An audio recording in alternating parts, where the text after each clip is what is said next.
Hey everyone, John Newman here. Thank you for downloading this episode of Card Mensches.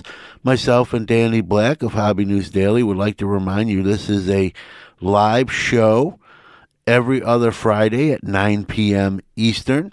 It can be found on most of our social medias. Danny's at Sportsball and Hobby News Daily. I am Sports Card Nation Podcast. And it can be found on our YouTube channels. At Hobby News Daily, Sports Card Nation Podcast, at Sportsball, and at Card Mensches. So with that being said, we hope to see you very soon on a Friday night in our very active chat room. Now let's start the show. Quality, consistency, and the quickest turnaround times in the grading industry? We are proud to partner with SGC Grading. Check them out at www.gosgc.com. Experience, quality, consistency, and the quickest turnaround times in the grading industry? We are proud to partner with SGC Grading. Check them out at www.gosgc.com.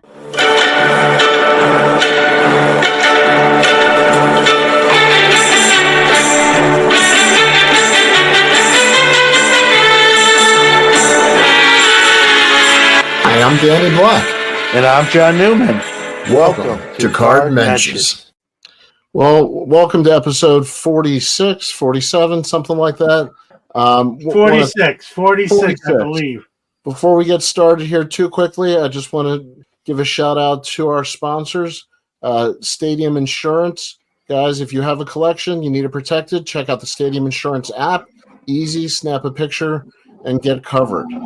Also, I know a lot of people are starting to check out CIA Auctions. That's Collector Investor Auctions. That's Texas Snowman and Chris Sewell, and they are really doing a fantastic job over there. I've heard nothing but good things, and they are growing quickly. So CIA Auctions, and thank everybody for that. And that's cool. If you win an auction, you can tell people you bought it from the CIA. Exactly. So what are we up to tonight, buddy? How are you? Not much. I just got back from vacation with my wife. Everyone's favorite national venue city, Atlantic City. I know it gets a bad rap, but like if you stay on the beach in a resort on the beach and just it's not a bad way to decompress and get away from the everything. And it's back to school time next week for me. So, well, what are we talking about tonight? So, we just had, and I didn't go, you went, we just had Fanatics Fest in my hometown, not Manhattan, but New York City. And, when, a lot of people are drawing comparisons between that and the National, and the National's better. I like Fanatics Fest better. And so today we're just going to talk about why do we have to have a favorite show? Why can't we like more than one show? And things pertaining to shows, and why do we always compare shows? And sometimes when we compare shows, this is a point you brought up off the air. Sometimes we're comparing shows that really shouldn't even be compared to each other because they're really different criteria. So that's what this episode is. It's going to be a show about card show and sports shows. That's very deep. I'm proud of you on that one. It's almost like a Seinfeld a show about a show about whatever. Shows. Yeah, or a show about shows. I don't know. That's a good description, but that's. Well, it started because I did go to Fanatics Fest, and I wanted to go I think that's the comment of the night right there, Danny. Well, right, your favorite show is the one that you're at. Yeah, it's a great comment, sure, but we're not giving the award away yet. Well, right now it's the leader in the clubhouse. Ruben making a good point. Hello, Mark Hoyle. So I went to Fanatics Fest, and I went just because I wanted to see what it was about. I didn't go because I loved it. I didn't go because I hated it. I went with an open mind, just to see what it was. And you can't hate it if you had never been there yet. You can't. Plenty of people in the hobby did. If you ask people before Fanatics Fest, that's not fair. Well, that's the point of the show tonight. Yeah, that is. All right, there we go. Fair it enough. All comes full circles. Now I know why I'm here. For a minute, I'm like, what's going on? The show about shows. So I guess my first question is did anybody else go to Fanatics Fest? Or is your initial reaction, heck no, would never go? And I think I heard from a lot of people beforehand saying, heck no, they would never go. And it was interesting. I'm going to venture a guess before we get the official test. I don't think this chat room, many people went. And I don't mean that in a negative sort of way. Like, you know what I mean? I just don't think it's the MO of a lot of the guys that I could be wrong. You know, if someone did. I had want to Mensches Fest. There we go. What city would that be held in? Dinner. It's more like a good dinner. There's a question. What city should Mensches Fest be held in if we only could pick one all the time? Oh, obviously Baltimore. But don't you think that most people going into Fanatics were, if you took a poll, were negative on it in hobby social, or do you think the hobby was excited for it? I think it was both. I think people who were going, let's be real, I think everyone that was going was excited for it because it was the first one. No one had an idea what it was going to be like, right? I think then the other half of the people who didn't go, I think half of those would hate on it, and the other half were like me who didn't go. But I asked people who went, what was it like? What did you think? Give me the pros, give me the cons. And so I judged it on people who actually went. But I didn't prejudge it. Well, Mookie's comment's interesting. What's up, friendos? I was at the East Coast National, and several dealers said they had out-of-towners who were visiting for Fanatics Fest and decided to do the East Coast National as well. I want to ask Mookie and everyone else. There's a little backstory there. You know it, right, Danny? You know about this, right? I do know. So for those that don't know, Fanatics / Michael Rubin tried to buy the East Coast National. The East Coast National said, we're not selling the East Coast National to you. So what did Rubin do? He scheduled Fanatics Fest the same weekend as East Coast National as kind of Bafungu to the East Coast National. So I want to ask Mookie, how was the attendance? Now let me ask you this, two-pronged. If you've been before, was the attendance on par from ones you've been before or lower, or if it's your first time, how was the attendance in your opinion? Absolutely. And, a couple of weeks after the National is tough for a lot of dealers. I wanted to put this back up here because this is how I almost described it to you exactly. It's like a fan fest. And it had a card show portion off to the side, but it was much more like a fan fest. Here, Mookie says East Coast National was very healthy, on par for sure with last year. Well, good. All right, good so for them. So back to Michael Rubin, East Coast National said back to you, right? And there's no truth to the rumor that you had to wear all white at Fanatics Fest. That's not a good idea for me in more ways than one. Right. That's all I'm going to say. And a happy Labor Day weekend to everybody, by the way. Yes. And if you're in the teaching or school industry, welcome back to school. Yeah, or you have kids that still go to school. Yes. I got to so there's preliminary talk between me and the group of dealers I set up with here in the Syracuse shows about setting up at the East Coast National. I don't know. Like I told them, I don't know how there's a waiting list for table space, if you can even get in there, but we're at least going to probably attempt that next year. So, and I'll invite Michael Rubin if he wants a table too. I'll confess, I've actually never been. It's been years. I'm not gonna if you ever hear me tell my Mr. Mint, my brush with Mr. Mint story, that happened at an East Coast National many moons ago, 85 to be exact. And I probably went to a couple after that, and that was like the last ones that I've been to. All right. And getting back to the point of our conversation, everybody was comparing Fanatics Fest to the National. Yeah. And that's but you as someone who went, You told me it's not. You can't compare the two shows. It's apples and oranges. And Mookie says 500 tables at the East Coast National. Just try and stay out of the basement. It's less busy down there. I mean, the 500 tables. I don't know what size show. I would wonder if anybody saw a number at Fanatics Fest because it didn't feel like 500 tables at Fanatics Fest. I got to tell you. Of dealers, you mean? Danny, John, I think I've been busted. See, I don't have to look off camera because my teleprompter is in front of me.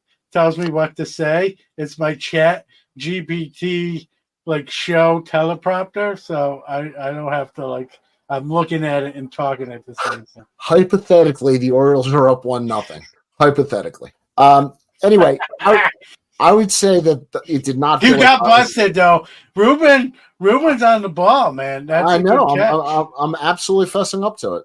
I didn't catch it, but I knew you were. I knew about it. I didn't catch you because I knew about it. I'm doing this for a lot of years. This is Ruben didn't know when he caught you. That's the difference. This is one of the first times anybody's ever caught me. And see, be a Mets fan. You don't even care about the game anymore. And you can just focus on the show. It's for those that are wondering, the Mets, the last check, which I don't even care, the Mets are losing now to the Chicago White Sox of all teams. Well, that's pretty embarrassing. So I can't listen. It's par for the course. Everybody was comparing Fanatics Fest to the National, and I think it's apples and oranges. The National is a card show and memorabilia. So what's the definition of card show? Because if the dealer's set up at the Fanatics Fest, it's a card show within maybe a bigger event. So, well, it was a card show off to one side of the show as part of 4-1 Metsies. John, keep that name. See, I use reverse psychology. I'll keep besmirching them and they'll win. So I use reverse psychology. That's the trick. That's hysterical. Now I'm self-conscious, Ruben. But I think the National is where I would go to buy a card. I cannot see myself anticipating finding a specific card at Fanatics Fest. I might browse to see more modern stuff, but I wouldn't go there expecting to find, the National, they say if it's not there, it's not anywhere. That would not be the motto of Fanatics Fest. Fanatics Fest would have a lot of sports fun, run the 40, watch Adam Schefter up on the stage, listen to panels with athletes and industry insiders, and there's a card show over on this side. And it was what it was, but I wouldn't go back there to go there for the card show, if that makes sense. I would bring my kids back and enjoy the whole thing like one big. All right, this is only an opinion. This is only a guesstimate. Of the dealers, did you walk around where the dealer tables were? I did. What percentage of them, and again, you don't know officially, but if you had to guesstimate, what percentage of them also set up at the National, would you say? Is it 50%? Is it 25%? I would say that's a great question. It was definitely, I think, a lower percentage than I would have expected. But to be fair, Fanatics Fest, from everything I've heard, was expensive as heck. It used to have card shows at Timberwolves games. People came for the game, but some went through the card show. It's cool that some players looked at cards. Yeah, I mean, I'd like to see more of that. Like they do a show now at Fenway Park. I like to see more stadium type events, and not just baseball. Like Stoops just said, that's NBA. We can have it in any sport, right? How about a football? I know football is a huge tailgate stuff, so you're not going to get a lot of people necessarily coming in the stadium early. But maybe at a basketball, baseball game. Last year I contacted the Syracuse Mets with floating that idea. I didn't get much response. Might be time to do that again. But I'd like to see more of that. I think that's good. And I think you're going to see Fanatics do a lot, some of that stuff as well. Did you hear Burbank just rebranded itself as the West Coast National or the West Coast? The West Coast Card Show. West Coast Card Show. They want to be the West Coast National. You can't use the National now. I know. But I think maybe you. Well, how does East Coast National do it? Well, now we know how they do it, but before that, they do. Do you think that was a smart move? I think that's a brilliant move because that's supposed to be a great show. What does it really change? It takes it away from it being a Rob Varish. It's the same show. Like if I come on next 2 weeks from now with Mensches and I say, "Hey, I've legally changed my name. My name is Mike Appleby, right? It's still me." So, Mookie says, I've been in the Javits Center for Comic Con multiple wow, times. that's a big. Listen, Yep. I've been in there too, not for an event, just kind of walking through. So, but that's a big statement from Mookie here. I'm not sure Mookie's wrong on this one. And you were there, so Yeah, I gotta say now that. let's assume that to be factually correct or close enough to call it. That's a big deal because I think if you're Ruben and the Fanatics group, right, you're basing how the first one did with how many of these you're going to do. There's going to be another Fanatics Fest, and it may be somewhere else, and it probably will be at a different location. I think the next one is what, Orlando or somewhere else. Yeah, but if you come out of the box and you have just an okay one, that's going to kind of kill your vibe a little bit of how many of these you want to start. You know, I know Ruben's got like a big bank account, but you don't want to lose. He didn't get rich in the first place by losing deals. And you're talking about Michael Rubin. Yeah, what did I say? Not Ruben Snyder. I would just. Oh, yeah, Michael Rubin. Rubin. Good Shabbos. Thanks, Larry. But can you compare Strongsville? I've never been there. You've been there, I haven't. Ruben says the Pittsburgh Fanatics Fest just got canceled already. Got that in from my LCS today. Very interesting. Is that a joke, or is that? I didn't know even Pittsburgh had one scheduled. Neither did I, but with Ruben, I don't know if he's like, is that tongue in cheek, or is that like a real nuisance? Well, if it is real, it seems kind of makes sense that they would cancel it. Do you need a Fanatics account to have a card booth at Fanatics Fest? I think that's part of it. I believe there is definitely incentives and 25% off if you wear all white. No, it's legit on the Pittsburgh Fanatics Fest. Yeah, well, how about that? There we go. Breaking news from Ruben and then confirmed by Warren. Warren is the second. That's called second source in journalism. Yeah, Warren. Strongsville is my jam. Warren says. So, Warren, this is my question. Do you feel like you can compare Strongsville to the national or Strongsville to a regional show? Because I don't think we can compare it to Fanatics Fest. I think it's two different types of shows. But can you compare it? Not to ruin your. I'll let Warren answer that too. But that's a smaller show. Like, can anything? But if you're looking for just vintage, I think you have a very close chance to have. Well, the national's obviously going to be more, but it's Strongsville. I missed this year last minute, but in the past, I felt I could find almost anything vintage in Strongsville. Hodges says you can only compare Strongsville to Strongsville. Well, that's part of the magic of it. Warren says they are different, but I'd rather be at the smaller show like Strongsville. See, there you go. That's why you don't have to have really a favorite. You can like all the shows, but prefer one over another, right? I go to multiple shows. Yeah. I love Stukes' comment right off the bat, right? It's the one I'm at is my favorite one, right? Yeah. Well, it's that saying like a bad day fishing is better than a good day at work, right?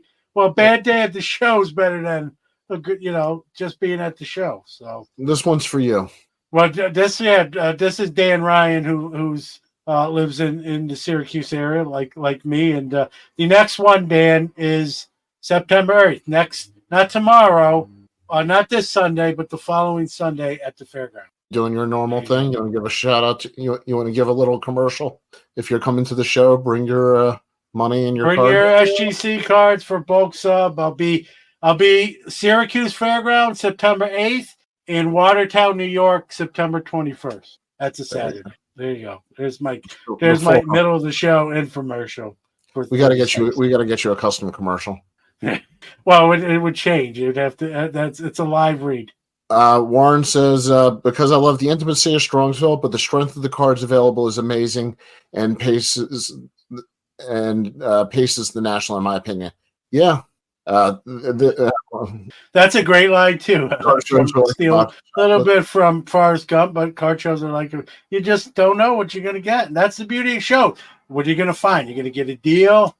Are you going to sell something that and make money, and that's both ways, as a dealer, as a consumer. If you bring cards, the shows, right? There's no, I don't know if there's a bad. I guess there could be a bad show. I mean, there could be a bad show. Let's be truthful.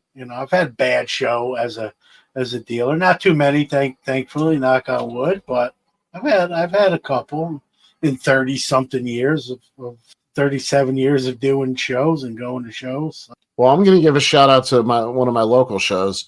Larry says he prefers Chantilly, but now that he lives in Nova, it's easy to get to. Went to small shows when living in Denver.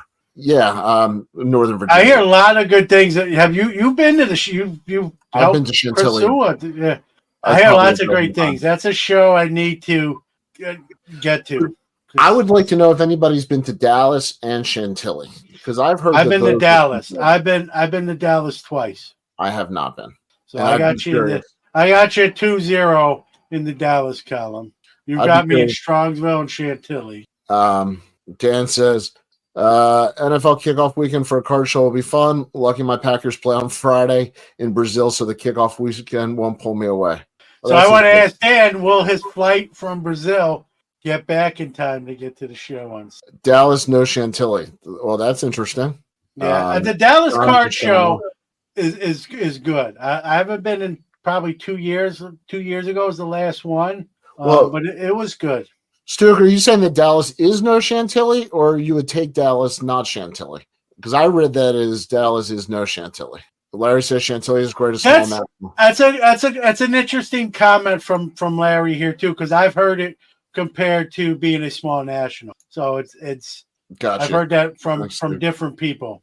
Yeah, I mean Chantilly's also known as a big autograph show. The national that checks the box with the national, right? Which is interesting.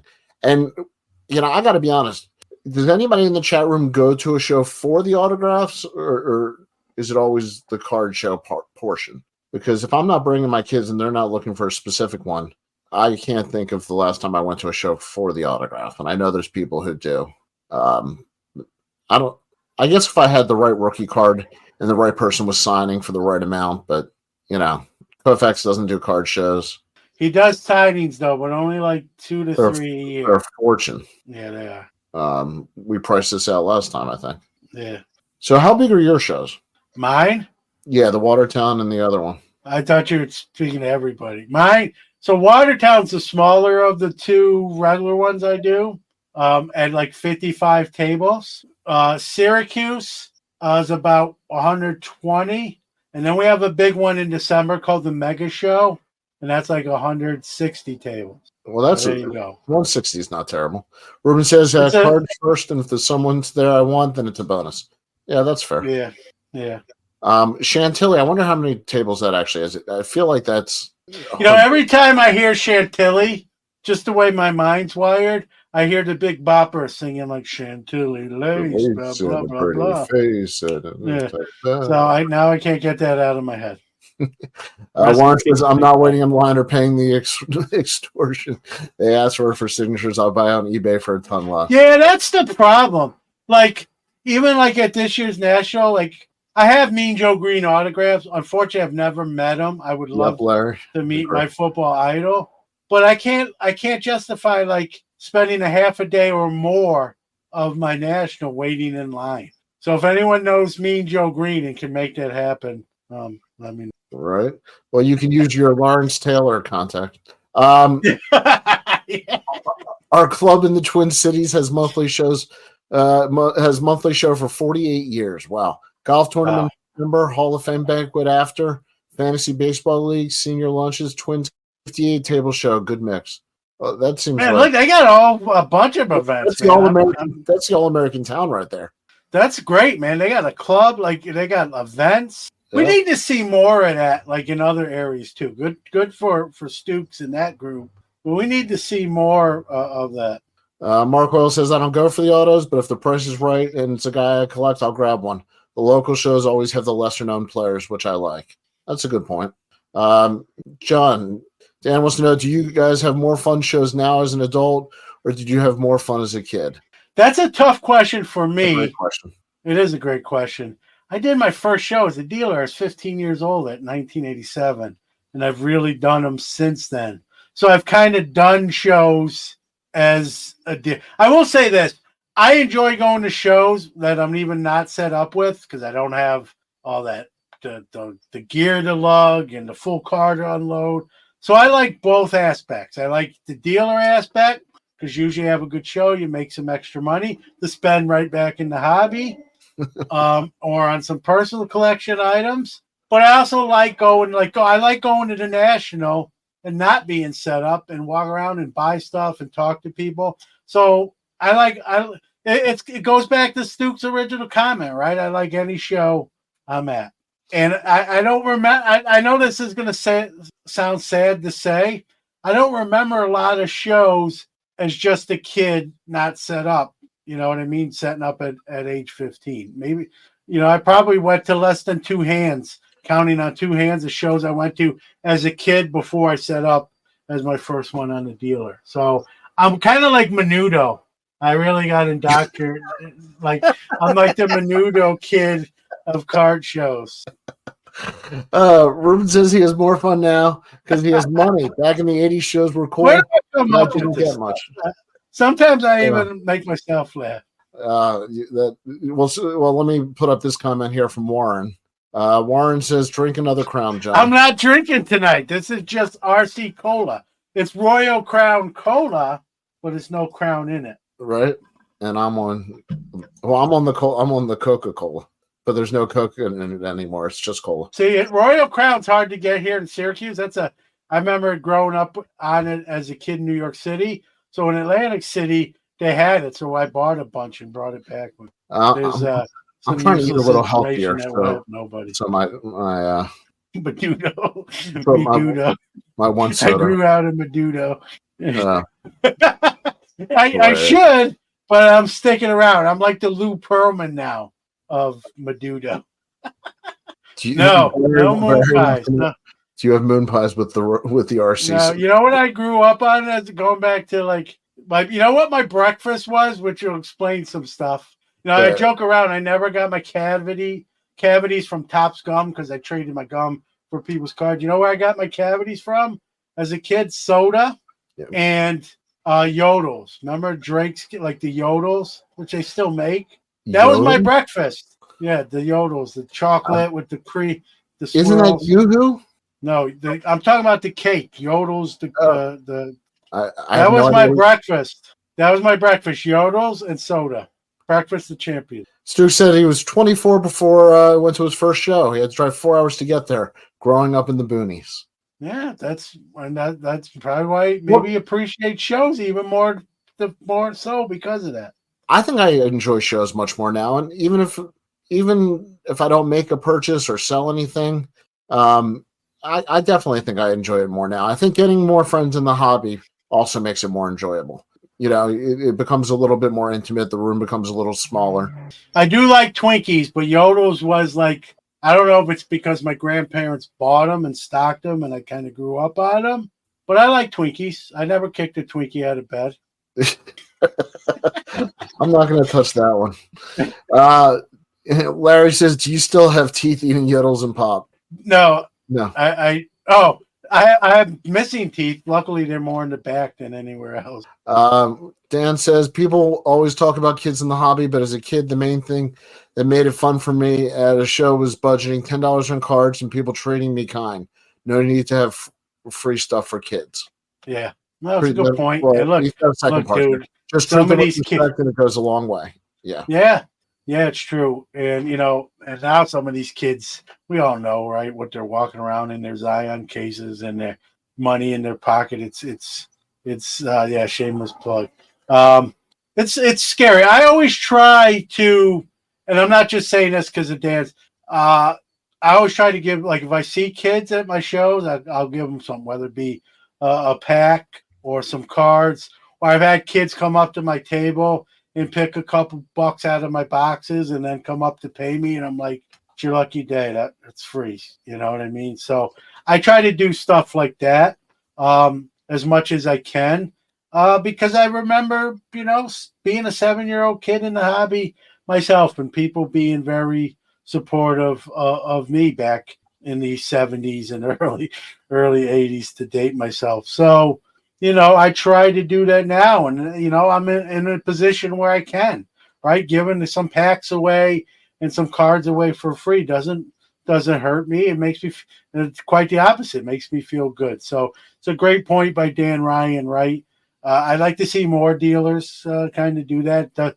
Not going to make or break you, and it's just good. And they, these are the next group that's going to carry the baton forward in this race, right? Whether we want to admit that or like to admit that or not, right? That's, I was 7 and now I'm 51, and there's going to be the new 7-year-old's going to be me someday, and that's just the circle of life. So I'm very cognizant of that when I see kids. I love to see kids, and the thing that really warms my heart, even more than just seeing kids in the hobby, is I'm seeing more kids, man, be interested in vintage cards and players that they were never even alive to see play, and that's always very cool to me. And I catch myself, especially I see it a lot, obviously at the National. I always catch myself like stopping when I see that and watching, almost like kind of in a creepy sort of way, and then the light bulb goes on and be like, okay, you can't stare, dude.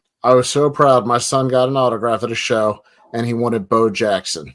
My son is way too young to have seen Bo Jackson play, but just from hearing the stories and learning about it, this was awesome. He got to meet Bo, and now he's a Bo Jackson fan forever, even though he grew up years after his career. I'm going to answer this question from everybody's buddy, Mark, right here. I'm assuming you're doing your first show, Mark, and you're asking this for that reason, and congratulations. Sign up for the first time. Any advice besides having cards, price, and having change? Yeah, I'm a pricer, so people have heard me get on that soapbox. I don't think that's a prerequisite. I think being organized, having your vintage 70s together, 60s together, 80s together. So if someone asks or they're looking, they can go right to that. I just did something tonight with getting ready for my show next weekend. Is I had kind of all my vintage in kind of one box. And today I sorted them by eras. So 50s, 60s, 70s. And yes, you can hate me if you want, but 80s. Oh, that's not right. That's not 83 and older is what I classify as vintage. I know, get my picture, put it on your dartboard. So today I kind of, before they were just kind of all under a vintage box. Today I got more specific. So that's one thing, Mark, and you can do that, if you have like game use, you can put game use together. If you have auto cards, you can put so the better organized you are. So if someone comes up to you and says, hey, I'm looking for, I have mine stuff by team. So if someone says, hey, I'm like in Mark's case, hey, I'm looking for Red Sox, I can point to the box and boom, all the Red Sox stars are going to be in that one section. That's helpful. And sometimes they don't even have to ask. What if Mark's only selling Red Sox players? I mean, he's probably keeping those, and it's every other team. So if you go into Mark's table, unless he's probably selling his dupes. If he's got some Red Sox, he's selling it. Warren, yeah, I'm off by 3 years. I'm with you, Warren. I'm off by 3 years. I kind of follow the 40-year rule, but I don't know much longer, honestly, I can. Yep. And this is if you have memorabilia in the room, a backup table with shelving. Yeah. Here's another thing I do, Danny. I think you know this, especially when you have more stuff than the table space you really have. I build up on my tables, so I will put a shelf. I will put shelving on my table and put like shoe boxes and monster boxes on the shelving, so it doesn't take up all the table. And people can pull the boxes off the shelving and then look through it whenever they want to. But I can build up and I don't take all the space. And I can put other stuff there in the meantime. So there's another tip from Uncle John.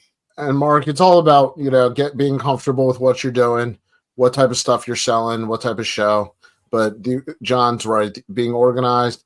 I personally always like having a way to record sales, or if I have to write down somebody's number or something like that, just I would say have a pen and paper with you.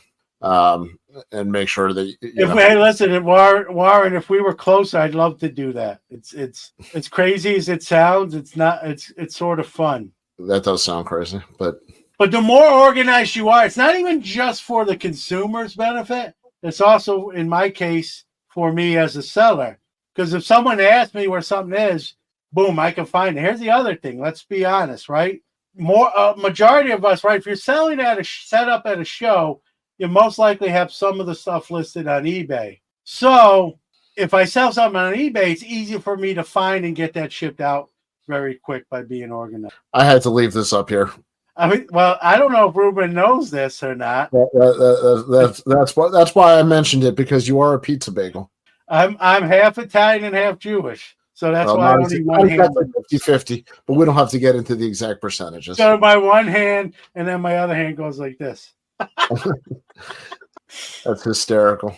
Dan says maybe a nice sign that has your name on it. You're a super friendly dude, so inviting people to know they can talk to you. That is true. When I first did my early shows as that young kid, like I mentioned, I had really poor bedside manner. I didn't talk much. I didn't say, "Hey, how you doing? Is there anything you're looking for? Who do you collect?" Great day at the show. I didn't have any of that banter. So much so that one point, I told this story on the podcast. I was sitting there once, and the guy said, "Hey, I'm interested in this card, but I'll wait till your dad gets back because I want to see if we could do a little bit better on it." He thought I was just sitting there because I had no game. I had no dealer game at that point. So that's another great point by Dan, right? Be personable.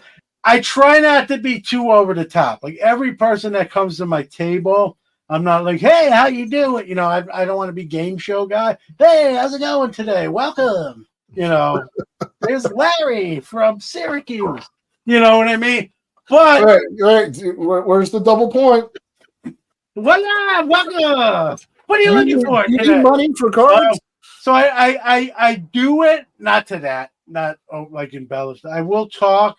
Well, here's the thing. When you've done shows for so long and you've done a particular show like my Syracuse, and now I'm probably in my 12th month of Watertown, you start to know people. So you don't have to, like, I know people on a first name basis. So I can say, "Hey, Bob, how's it going?"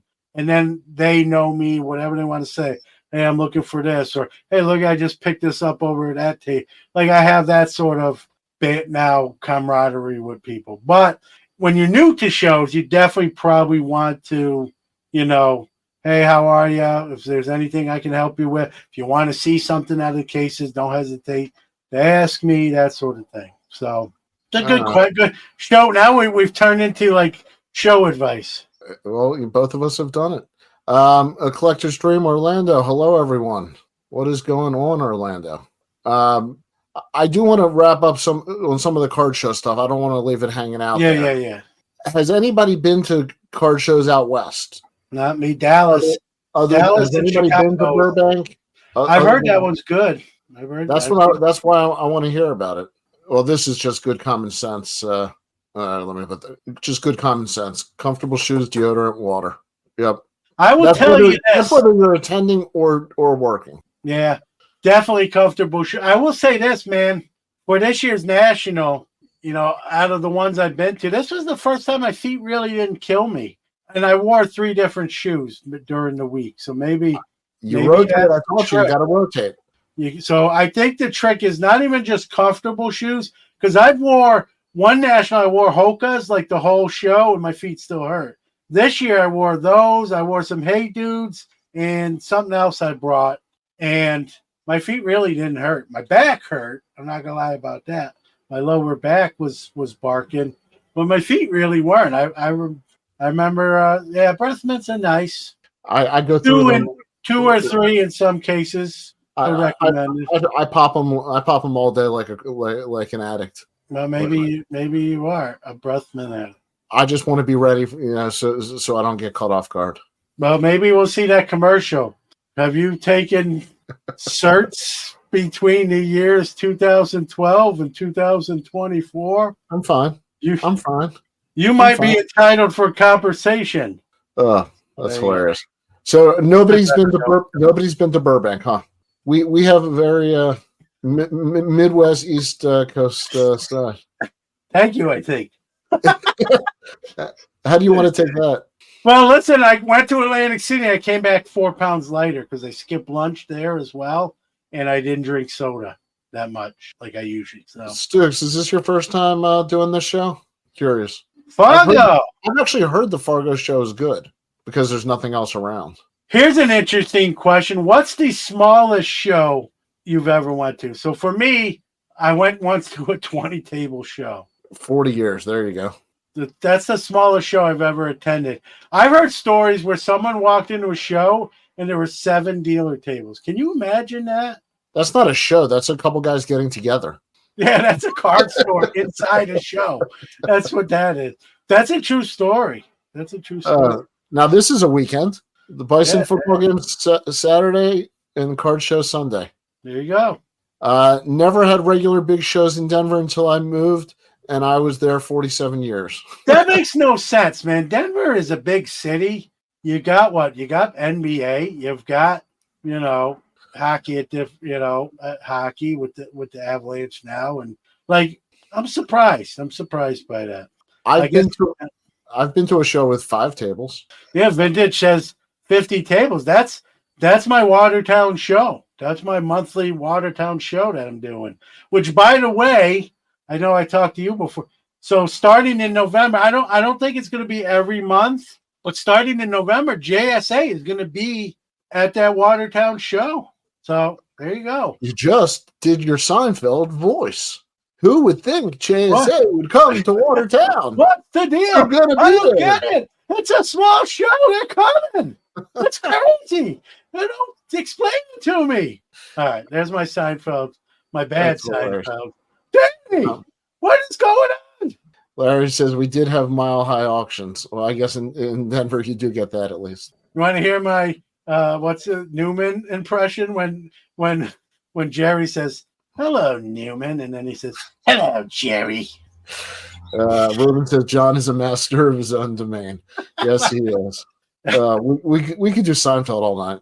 Yeah, that's the perfect sitcom for this show. I don't know. I'm a MASH fan, but Orioles took the lead 3-2. I know everybody was very concerned about that. Yeah, well, here's the thing with Zion too.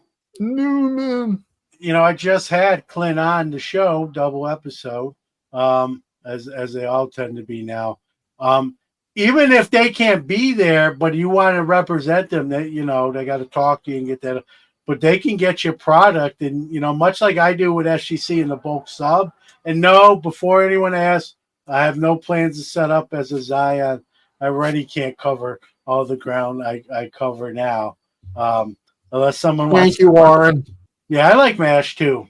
I like it more as an older. When I watched it as a kid, some of the humor went over my head. It's not a kid's show. No, I know, but I did watch it as a kid. Yeah, no, definitely. I could put on almost any episode and enjoy MASH, but yeah, here's the other sneaky thing about MASH. There are a lot of people before they were bigger stars that were popped in on that show. Oh yeah, they're famous. I just saw an episode that had Patrick Swayze as a young actor. Yep. I think that was his first role, actually. Really? Yeah, it was early. Yeah. By the way, we always stay on topic. I don't know what you guys say. Yep, mic drop. It's MASH. Okay, real quick. I gotta know everybody's favorite sitcom. Man, that's too many for me. There's too many. I like MASH, Seinfeld. I'm sort of embarrassed to admit I kind of watch Friends. I wouldn't say it was my all-time favorite. Warren says I'm so confused. I don't know. I was a big Saturday. I don't know if you consider it a sitcom, but Saturday Night Live back in the heyday was big for me. I don't know if that's a sitcom or no, that's a variety show. Curb Your Enthusiasm. Yeah, that's a great one. I'm almost thinking Beverly two eras, right? Younger version. Gold. Three's Company. How about Three's Company? Beverly. How about?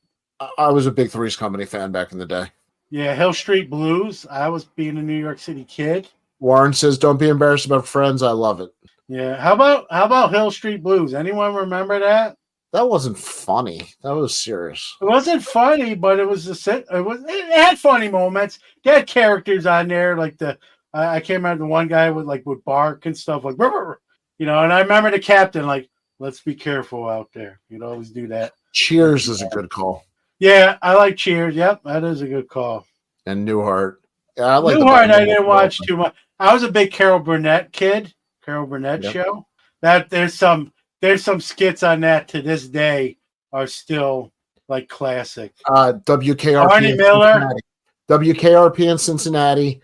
The turkey episode, the Thanksgiving episode, might be one of the funniest single episodes in sitcom history. Barney Miller. So just little side note to Barney Miller. If you remember the character Fish on Barney Miller, played by the actor Abe Vigoda. What are you laughing? I haven't even told you. I already know where you're going with this. Go ahead. Because I told you the story? Yeah. My grandfather, dead ringer, my grandfather on my father's side, so his name was Max Newman in Brooklyn. If you put a picture of him up next to Abe Vigoda, you would think they were the same guy. Dead ringer for Abe Vigoda, my grandfather on my dad's side. So there you go. That was some good shows. I miss some of these shows. Yeah, Carol Burnett, man. Some of the skits on that, the whole show was funny, but like the one that sticks out even to this day was the dentist skit. And it's funny when the characters break character and they're laughing and trying to deliver their lines at the same time. It's on YouTube. If you Google or if you search on YouTube Carol Burnett dentist skit, it'll come up. One of the all-time funniest skits ever, any comedy series. I'll watch it every so often, and I've seen it. It's nothing that's going to surprise me, and it gets me every time. And I do need to agree with Ruben and his assessment of the acting abilities on WKRP in Cincinnati. All right, we're on the home stretch here. Nobody's been to the West Coast, so I'm very disappointed. I actually wanted to learn about the Burbank show, and nobody's been. So we need to work on our West Coast following. If you know somebody on the West Coast and they enjoy cards and they enjoy fun conversation. Well, just because you're there, just because you're on the West Coast, California is a big state. It doesn't mean you're going to the Burbank or whatever it's called now card show. I'm in Syracuse and I haven't been to an East Coast National in double-digit years, and that's only 200 something miles away. It's not you're talking about doing a table there next year, so. Yeah, how about Dukes of Hazzard? I watched that as a kid. Oh, not my favorite. Knight Rider, A-Team. That was A-Team. I have a cigar. I love it when a plan comes together. Yeah. I was scared to fly too, so I was like, I kind of lived vicariously through Mr. T. He was your. Well, the first time I flew was to go on my honeymoon, and I remember telling my wife, give me some Xanax. I felt like I was knock me out so I can get on this plane. Rockford Files, that's another one. Yeah, James Garner. Evidently, tonight's Nick at Night special. But this is fun, man. You forget about these Happy Days. Happy Day. How we miss Happy Days. MacGyver, not much, but I like MacGyver and Quantum Leap. But while we're at it, I'll admit to that. All right. Anyone want to admit they saw some episodes of Murder, She Wrote? Oh, big fan of Murder, She Wrote. Any secret Matlock fans? And Matlock. Not Matlock, but I did see some. My grandma used to watch Murder, She Wrote, so I kind of got roped in. She was planning it. Yeah. I've also seen Dirty Dancing probably over 100 times. Not because I like it that much, because my grandma had a thing for Patrick Swayze. And so she'd watch that movie over and over again. And if I was channel surfing as a younger, when I still lived at home with my grandmother, right. And if you channel surf and she caught a scene from Dirty Dancing, it's she'd say, stop it right there. So if I saw it and I could change it to the next channel real quick, I definitely always tried to do that. Ruben says the A-Team and G.I. Joe best is recruiting tools in the 80s for kids in the 90s. Stu's Magnum, anything in Hawaii. Magnum PI. Absolutely. The Detroit Tigers hat. And Tom Selleck's a diehard baseball fan in real life. That's Is he true. really a Tigers fan, or was that a show game?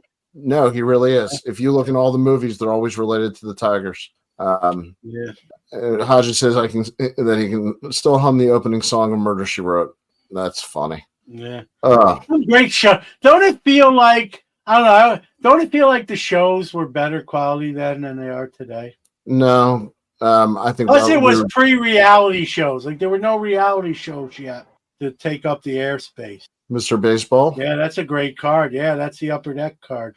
Selleck played basketball at USC. I did not know that. I did not know that. So we learned something. He was in the Celebrity Home Run Derby when it was at Oriole Park. Did he get any? I think he might have been the only person to get one out. Yeah. Yeah. A pretty good swing, actually. Well, he's a big dude. I know he's over 6 feet. Is he? Yeah, I mean, if you look at that Mr. Baseball card that Ruben brought up with next to Frank Thomas, he's right there with Frank Thomas. I'm not saying he's bigger than Frank Thomas, but Frank Thomas is not dwarfing him. Because I saw Clint Eastwood one time in real life and was very disappointed. He's like 5'7". Who's that? Clint Eastwood. I expected him to be like John Wayne. Oh, really? And he's Billy like, Crystal's pretty tiny guy. I met him when I was probably 13 in Fort Lauderdale at a Yankee spring training. Talked to him for like 20 minutes. There was no one else around. And he wasn't that much bigger than me. And I was a little. Did he talk back, or was that just you talking the 20 minutes? No, he did. I was a shy kid, so he actually did. He carried most of the. Just says he thinks Eastwood has shrunk over the years. That could be. Yeah, like, dude, he's 90-something years old probably now. Right. Frank in his prime was 6'5", 240. That's unbelievable. Yeah, he was a big dude. Well, he still is a big dude. It's eugenics is why he's maintained that big dude status. Warren says James Garner signed a receipt for me as well as they were filming the end of the Rockford Files. I made him a club sandwich. So I had some I worked in a gift shop in Brooklyn after high school. I went back to New York, and I carried out some expensive knickknacks and dishes to some celebrities' cars and stuff. The biggest one I remember was Danny Aiello. I put some dishes in the back of his car. He gave me a tip. Selleck is 6'4". Sorry. What did Danny Aiello give you? How much? Did he give you a tip? Yeah, I think it was like $20, which back then was even more than $20 is today, right? Not a lot of small talk, but thank you, young man, and here you go, and have a good day, and so there you go. I was just shocked that Selleck was 6'4". That really was cool. He slipped it to me as if he was a mobster, like a kind of a handshake, and then. Well, he is. Have you seen the movies? No, I know, but it was funny. That's how I got the. John, did you make Veritek a sandwich after he hit the dinger off you? It knows me. Ruben, Veritek made John his you-know-what. John. Dude, I got him out to 2. I think he went like 1 for 3 or 2 for 4 of me. Didn't with the home run. That was a good shot. But I got him out too. It wasn't like he went 3 for 3. I've had a few like John. Yeah. So. All right, my friend. This got totally off the rails. I had a blast. I need this. Fun. That's why you never know with this show. We start off with card shows, and then we're talking TV shows. You never know. I got a sore tuchus. I need a new chair. And you got a bad Jerry Seinfeld, a bad Newman impression. Although there's no way I can do a bad Newman impression. Well, it's not an impression if you're doing yourself. Yeah. Well, I was doing the Newman on Seinfeld, so that wasn't good. Yeah. It was a pleasure to see you, buddy. Both of us were out of town this week. So people don't realize that we really did catch up on this show. Yeah. Happy Labor Day. Your life's about to get busier. I'll let you.